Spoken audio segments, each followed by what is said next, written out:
প্রকাশ্যে তাদের মৃত্যুদণ্ড কার্যকর করা হোক, যেন দৃষ্টান্তমূলক শাস্তি হয়, ভবিষ্যতে যেন কেউ এগুলো করার জন্য সাহস না পায়। আমি শুধু একজনের বিচার চাই না, আমি চাই বিচার প্রতিষ্ঠিত করুন। এটা ওপেন স্টেডিয়ামে যদি বিচার করতো সরকার, খুব ভালো হইতো।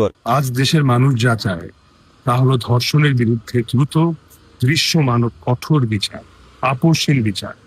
যথেষ্ট হয়েছে, আর না। আমাদের বাংলাদেশের প্রাইম মিনিস্টার, ওনার একটি সন্তান আছে।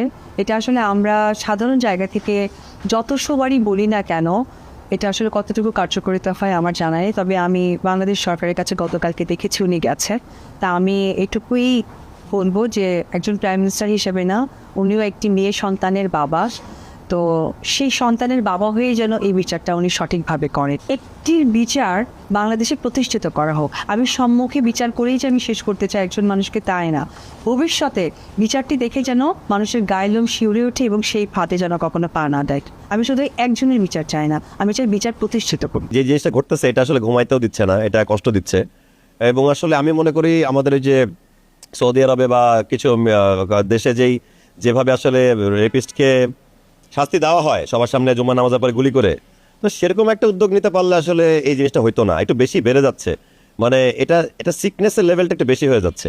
মানে সন্তানের বাবা হওয়া লাগবে না, এই জিনিসটা ফিল আপনি করতেই পারেন। আপনার নিজের পরিবারে এরকম বয়সী কাজিন আছে, নিজের আত্মীয় স্বজন আছে, আমার খারাপ লাগতেছে।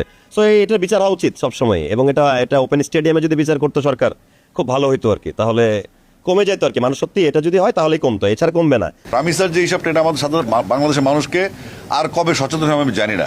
এদেশের মানুষের মানসিকতা এত নিচে নেমে গেছে, কেউ কাউকে ঠকাতে পারলে, হারাতে পারলে একটা পৈশাচিক উল্লাস করে। আজকে রামিসা হবে, কালকে আরেক রামিসা হবে, পরশু আরেক রামিসা হবে। আমরা যদি নৈতিকভাবে ঠিক না থাকি, আমাদের সমাজ সংস্কার যদি মানুষ স্বতঃস্ফূর্ত না হয়, মানুষ যদি তার নিজের ভালো না চায়, সে মানুষের ভালো চাইতে পারবে না। তো সুতরাং এই রামিসার ঘটনাটা কোনো বিচ্ছিন্ন ঘটনা নয়, এটা ট্র্যাডিশনে পরিণত হয়েছে। এটা শুধু পত্রিকায় আসছে বা মিডিয়াতে আসার কারণে আমরা দেখেছি। এরকম অহরহ ঘটনা ঘটছে যেটা কোনো বিচার হচ্ছে না। এই বিচারহীনতার সংস্কৃতি থেকে বেরোতে হবে। 7 দিনের মধ্যে বা 24 ঘন্টার মধ্যে যখন ধর্ষক স্বীকার করে, সে যখন আত্মপক্ষ সমর্থন, তখন কোর্ট কি, ডেট কি, আমাদের তাৎক্ষণিক বিচার লাগবে। প্রয়োজনে প্রকাশ্যে তাদের মৃত্যুদণ্ড কার্যকর করা হোক, যেন দৃষ্টান্তমূলক শাস্তি হয়, ভবিষ্যতে যেন কেউ এগুলো করার জন্য সাহস না পায়। রামিসার এই ঘটনার পর থেকে যতবার আমি বাসায় ফিরছি, আমার ছোট্ট মেয়েটা দৌড়ে আমার কাছে আসলেই ওকে আমি বুকের সাথে শক্ত করে জড়িয়ে ধরছি। মনে হচ্ছে আমার এই বুকটা চিরে আমার মেয়েটাকে বুকের মধ্যে রেখে দিই, যেন পৃথিবীর কোনো পুরুষ ওর দেখা না পায়। আমার আর কাউকে বিশ্বাস হচ্ছে না। আপনি চিন্তা করতে পারেন কি বিভৎস ঘটনা। রামিসা হত্যা এবং ধর্ষণ এটা কিন্তু নতুন বিষয় না। এই ঘটনা কিন্তু প্রতি বছরই চলে আসছে। কেউ কেউ জানছে, কেউ কেউ জানছে না।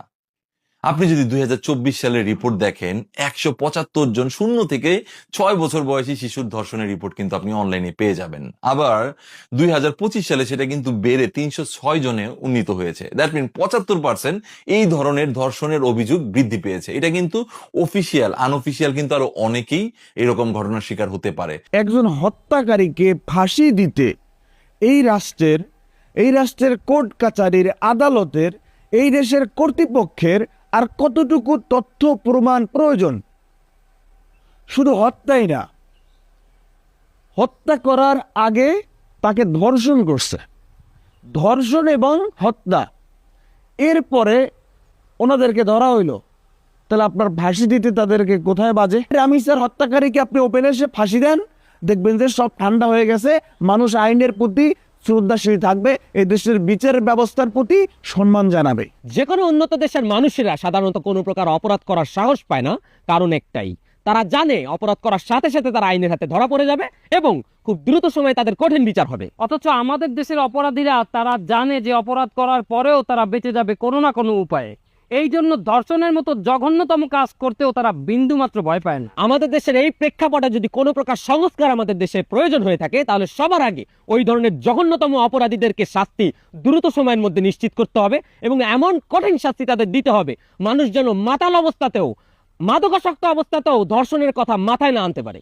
এই জন্য আমি মনে করি আমাদের দেশে শরিয়া আইন চালু করা অতি জরুরি। ধর্ষকের মতো মস্তিষ্ক বিকৃত মানুষের এই সমাজে বেঁচে থাকার কোনো অধিকারই নাই। রামিসার কেসে কনভিক্টেড রেপিস্ট কিন্তু নিজে কিন্তু স্বীকার করেছে যে সে রেপ করেছে, তার ওয়াইফও বলেছে।